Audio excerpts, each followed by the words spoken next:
அனைவருக்கும் வணக்கம். நடந்து முடிந்த சட்டப்பேரவை தேர்தலில் ஒரு வழியா தமிழக வெற்றி கழகம் 108 இடங்களை பிடிச்சி தனி பெருங்கட்சியா உருவெடுத்து ஆட்சியை கைப்பற்றியிருக்கு. அந்த வகையில் முதல்வர் விஜய் அவர்களுக்கு நம்முடைய வாழ்த்துக்களை தெரிவித்துக் கொள்கிறோம். ஒரு 60 ஆண்டு கால திமுக, அண்ணா திமுக என்று மாறி மாறி வந்த தமிழ்நாட்டில் புதிதாக கட்சி ஆரம்பித்து 27 மாசத்துல பெரிய வெற்றியை விஜய் பெற்றிருக்கிறார். இந்த சூழல்ல இன்னைக்கு நாம அண்ணா திமுகவில் நடக்கிற குழப்பத்தை பற்றி தான் பேச போகிறோம். அதிமுகவில் ஏற்கனவே ஜெயலலிதா அம்மையார் மறைஞ்சோடனே பன்னீர்செல்வம், சசிகலா, தினகரன் போன்றவர்கள் நீக்கப்பட்டு முக்குளத்தூர் சமூகத்தை சார்ந்தவர்கள்லாம் நீக்கப்படுறாங்கங்கிற ஒரு பெரிய குற்றச்சாட்டு வைக்கப்பட்டு எடப்பாடி தலைமையில் கட்சி ஒற்றை தலைமையாக பொதுச் செயலாளராக எடப்பாடி தேர்ந்தெடுக்கப்பட்டு ரெட்டலை சின்னத்தில் போட்டியிட்டு நாடாளுமன்ற தேர்தலில் மிகப்பெரிய தோல்வி அவங்களுக்கு ஏற்பட்டுச்சு. அப்போ தென் மாவட்டங்களில் மிகப்பெரிய தோல்வி அவர்களுக்கு ஏற்பட்டது. அப்புறம் 2026 கட்சியை வலுப்படுத்தியதாகவும், எனவே நாம் வெற்றி பெற்று விடலாம் என்ற நம்பிக்கையை ஏற்படுத்தி எடப்பாடி கட்சியினர் அனைவரையும் ஒருங்கிணைத்து ஒற்றை தலைமையாக செயல்பட்டு அவர் நினைக்கிற வேட்பாளர்களை நிறுத்தி தேர்தலை சந்திக்கிறார். அதிமுக பற்றி நமக்கு நல்லா தெரியும். தென் மாவட்டத்தில் இருக்கிற முக்குளத்தூர் சமூகம், மேற்கு மாவட்டத்தில் இருக்கிற கொங்கு வெள்ளாள கவுண்டர் சமூகம், வட மாவட்டங்களில் வன்னியர் சமூகத்தை சார்ந்தவர்கள், ஓரளவிற்கு பெரிய சமூகமான மற்றொரு பெரிய சமூகமான பறையர் சமூகம், பட்டியலின சமூகத்தில் பறையர் இன சமூகம், இவர்களுடைய ஆதரவை எப்பொழுதுமே தக்க வச்சுக்கிற கட்சி அதிமுக.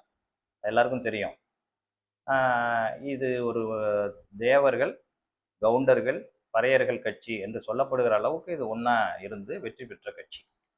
இன்னைக்கு ஒரு கொங்கு வெள்ளாள கவுண்டருங்கிற பெரும்பான்மை சமூகத்தை சார்ந்த எடப்பாடி அவர்கள் பொதுச் செயலாளராக இருக்கிற சூழல்ல ஏற்கனவே 2021 சட்டமன்ற தேர்தலில் 66 சட்டமன்ற உறுப்பினர்களில் எடப்பாடி பெற்றிருந்தார்.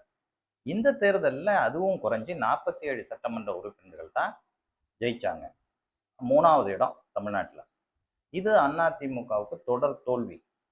2019 நாடாளுமன்ற தேர்தல் தொடங்கி, அப்புறம் நடைபெற்ற உள்ளாட்சி தேர்தல்கள் தொடங்கி, மறுபடியும் 2021 சட்டமன்ற தேர்தல், 2024 நாடாளுமன்ற தேர்தல் என்று தொடர் தோல்வி எடப்பாடிக்கு தலைமையில் கிடைத்து கொண்டே இருப்பதால் ஒரு பெரிய புகைச்சல் அந்த கட்சியில இருக்கு. இதுல சமீப காலமா கொங்கு மண்டலத்துல மிக முக்கியமான தலைவர்கள்ல ஒருவர், எம்ஜிஆர் காலத்திலேருந்து இன்னும் சொல்ல போனா எடப்பாடி கட்சிக்கு வர்றதுக்கு முன்னாடி இருந்து அந்த கட்சியில சட்டமன்ற உறுப்பினரா அமைச்சரா இருந்த செங்கோட்டையனையே ஒரு கருத்து வேறுபாடுங்கிறமா, அதுவும் குறிப்பா பிரிந்து போனவர்களை ஒன்றா சேர்த்தாதான் இந்த கட்சி வெற்றி பெற முடியும்னு சொன்னதுக்காக அவரடையும் கட்சியை விட்டு நீக்கிட்டார். இதை அப்பவே எல்லாரும் எதிர்த்து கேட்டப்போ, இல்லை கட்சியை நான் ஜெயிக்க வச்சிடறேன், நீங்க யாரும் கவலைப்பட வேண்டாம், நீங்க உங்க தொகுதியில வேலையை பாருங்கன்னு சொல்லி இந்த சட்டமன்ற தேர்தலில் எடப்பாடி சுதந்திரமாக தனக்கு பிடித்த வேட்பாளர்களை நிறுத்தி இந்த தேர்தலில் சந்திக்கிறார். இது பெரிய தோல்வி.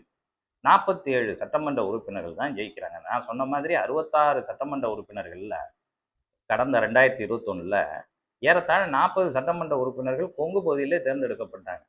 ஆனா இந்த சட்டமன்ற தேர்தலில் அதுவும் குறைஞ்சி அந்த இடத்த தமிழக வெற்றி கழகம் பிடிச்சிச்சு. அங்கேயும் பெரிய வெற்றி பெற முடியல. தென் மாவட்டத்தில் முழு தோல்வி. சென்னையில் ஒரு இடத்துலையும் 2வது இடம் வர முடியல. ஏதோ 1-2 தொகுதியில் தான் 2வது இடம். அதே தான் வட மாவட்டங்களில், குறிப்பாக சென்னையை சுற்றி இருக்கிற பகுதிகள், வன்னியர்கள் அதிகம் இருக்கிற வடபகுதி, வடமேற்கு பகுதிகளில் ஒரு சில தொகுதிகளில் வெற்றி பெற்று மொத்தம் 47 இடங்களில் தான் அதிமுக ஜெயிச்சதுனால சி.வி. சண்முகம், வேலுமணி போன்ற முன்னணி தலைவர்கள், 2 பேருமே முன்னாள் அமைச்சர்கள். ஒருவர் வேலுமணி கொங்கு வெள்ளாள கவுண்டர், வன்னியர் சமூகத்தினுடைய மிக முக்கிய தலைவர் சி.வி. சண்முகம், முன்னாள் அமைச்சர், இப்போ நாடாளுமன்ற ராஜ்யசபா உறுப்பினர், மயிலத்தில் வெற்றி பெற்றிருக்கிற சட்டமன்ற உறுப்பினர், தொண்டாமுத்தூரில் வேலுமணியும் ஜெயிச்சு வந்துட்டார். எனவே அவங்க என்ன சொல்றாங்க, இந்த தடவை சட்டமன்ற குழு தலைவர் பதவியை எங்கள்கிட்ட கொடுத்துருங்க அப்படின்னு கேட்டு அதுக்கு எஸ்பி வேலுமணியை தலைவராக முன்மொழிஞ்ச போது எடப்பாடிக்கும் இந்த குழுவுக்கும் இடையே சண்டை வந்துடுது. 2 பேரும் பிரிஞ்சிடுறாங்க. நேத்தி வரைக்கும் எடப்பாடி தரப்புல 12-13 பேர் இருந்தாங்க. இவங்க தரப்புல 32-33 வரைக்கும் சட்டமன்ற உறுப்பினர்கள் இருந்தாங்க. இன்னைக்கு காலையில திடீர்னு எடப்பாடி பழனிசாமி அதுல ஒரு 2 பேரை அதிகரிச்சு 17 சட்டமன்ற அவரை சேர்த்து 17 சட்டமன்ற உறுப்பினர்கள் ஆதரவோடு சட்டமன்ற குழு தலைவராக தன்னை தேர்ந்தெடுத்திருக்கதா ஒரு லெட்டரை போய் தற்காலிக சபாநாயகர் கருப்பையாவிடம் கொடுக்குறாங்க.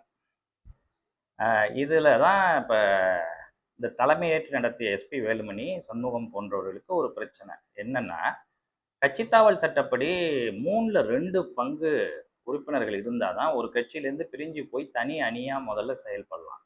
தனி அணியா மட்டுமே செயல்பட முடியாது. இன்னொரு கட்சியோட இணையலாம். நீங்க தனி அணியா இணைஞ்சீங்கன்னா, இது செயல்பட்டீங்கன்னா, அப்போ கூட 2ல் 3ல் 2 பங்கு இருந்தா கூட அந்த சின்னத்தை பெற முடியாது. நீங்க இன்னொரு கட்சியோட போய் சேரலாம்.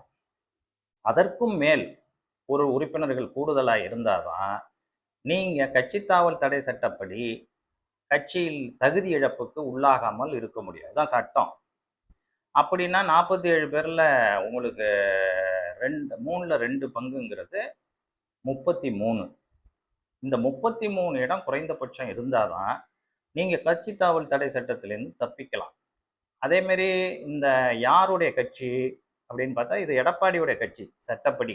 அதாவது எடப்பாடி என்கிற பொதுச் செயலாளர் அந்த கட்சியினுடைய வேட்பாளர்களுக்கு பி ஃபார்ம்ல கையெழுத்திட்டு இருக்கிறார். அவர் தான் தேர்தல் ஆணையத்தில் தன் கட்சிக்கு இருக்கிற அங்கீகரிக்கப்பட்ட இரட்டை இலை சின்னத்தை வழங்குகிற அதிகாரம் பெற்ற நபர். கட்சி தாவல் தடை சட்டப்படி அவர் தான் கட்சியினுடைய முழு அதிகாரம் பெற்ற தலைவர். அவருக்கு கீழே தான் இந்த கட்சி இயங்குதுன்னு அர்த்தம். இப்ப அவரை எதிர்த்து ஒரு குழு செயல்பட்டா 3ல 2 பங்கு இருக்கணும். இந்த சூழல்ல 3ல 1 பங்கு 16, அதுக்கு மேல 1 17. இது எடப்பாடி கிட்ட இருக்கு. அவரு போய் 17 பேர் கையெழுத்தை வாங்கிட்டு போய் சபாநாயகர்கிட்ட கொடுத்துட்டாரு. இப்போ வேலுமணி தரப்புக்கும் சிவி சண்முகம் தரப்புக்கும் ஒரு பயம் என்னன்னா, 34 33 பேர் இருந்த இடத்துல இப்போ குறைஞ்சிருச்சு, ஒரு 2 3 குறைஞ்சிருச்சு. எடப்பாடிக்கு 16+1 கிடைச்சிருச்சு. அப்போ கட்சி உடையிலங்கிறது தான் கட்சி தாவல் தடை சட்டப்படி. 3ல 2 பங்கு அடைய முடியாத வேலுமணி மற்றும் சிவி சண்முகத்தை இந்த கட்சியிலேருந்து நீக்குகிற அதிகாரம் இப்போ எடப்பாடிக்கு இருக்கு. இந்த சூழல்ல இவங்களும் போய் சபாநாயகரை சந்திச்சு ஒரு மனுவை கொடுக்குறாங்க. என்ன மனு கொடுக்குறாங்கன்னா, நாங்க தான் அதிமுகனுடைய பெரும்பான்மையான பிரிவு அப்படின்னு சொல்லி இவங்களும் ஒரு போதிய எண்ணிக்கையிலான கையெழுத்தை வாங்கிட்டு போய் 30க்கும் மேற்பட்ட சட்டமன்ற உறுப்பினர்கள் கையெழுத்தை வாங்கிட்டு போய் கொடுக்குறாங்க. எனவே இந்த 2 பேரையும் கட்சியிலேருந்து நீக்கணும்னு இப்ப எடப்பாடி மீண்டும் சட்டப்பேரவை தலைவருக்கு கொடுத்தாருன்னா இவர்கள் தகுதி இழக்கத்துக்கு உட்பட்டுருவாங்க. இவங்க 33 பேருக்கு மேல சட்டமன்ற உறுப்பினர்களை நிரூபிச்சாதான் இந்த சட்டத்திலிருந்து தப்பிக்கலாம். இந்த நிலையில சட்டப்பேரவை தேர்தலில் சட்டப்பேரவை சபாநாயகர் தேர்தலில் போட்டியின்றி ஜேசிடி பிரபாகர் சபாநாயகராக தேர்ந்தெடுக்கப்பட்டிருக்கார்.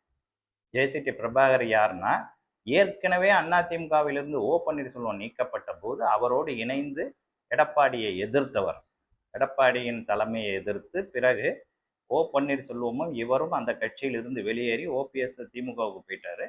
ஜேசிடி பிரபாகர், செங்கோட்டையன் போன்றவர்கள்லாம் இப்போ தமிழக வெற்றி கழகத்துக்கு வந்துட்டாங்க. இவரும் சபாநாயகர் ஆயிட்டார். இந்த சூழல்ல இந்த மனு ஜேசிடி பிரபாகருக்கு வருது. சபாநாயகர் ஜேசிடி பிரபாகர் கையில இப்பொழுது அதிமுகவின் எதிர்காலம் சிக்கி இருக்கிறது.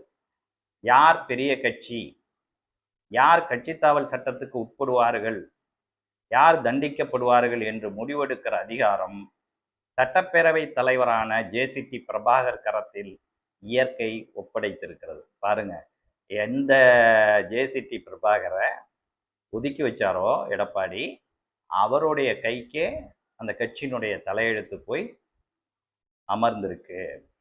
காலம் இருக்கு, என்ன ஆகுதுன்னு பார்க்கலாம் 2 நாள்ல. இந்த சூழல்ல வேலுமணியை அந்த கட்சியினுடைய சட்டமன்ற குழு தலைவராக தேர்ந்தெடுத்து 2வது கடிதத்தை இந்த குரூப் கொண்டு போய் ஜேசிடி பிரபாகர்கிட்ட கொடுத்துருக்காங்க, சபாநாயகர்கிட்ட கொடுத்துருக்காங்க. ஏற்கனவே எடப்பாடி கொடுத்த கடிதம் அதுவும் தற்காலிக சபாநாயகர்லேருந்து இப்போ சபாநாயகர்கிட்ட வந்திருக்கு. ஸோ இதில் என்ன முடிவு சபாநாயகர் எடுக்க போகிறார்? எடப்பாடியால் நீக்கப்பட்ட, ஒதுக்கி வைக்கப்பட்ட, அந்த கோபத்தினால் அந்த கட்சியிலிருந்து விலகி புதிதாக துவங்கப்பட்ட தமிழக வெற்றி கழகத்திலே இணைந்து சட்டமன்ற உறுப்பினராகி சட்டப்பேரவை தலைவராக இருக்கிற சபாநாயகர் ஜேசிடி பிரபாகர் என்ன முடிவெடுக்க போகிறார் என்று தமிழகமே எதிர்பார்க்கிறது. அடுத்து என்ன ஆகிறது என்று பார்க்கலாம். நன்றி, வணக்கம்.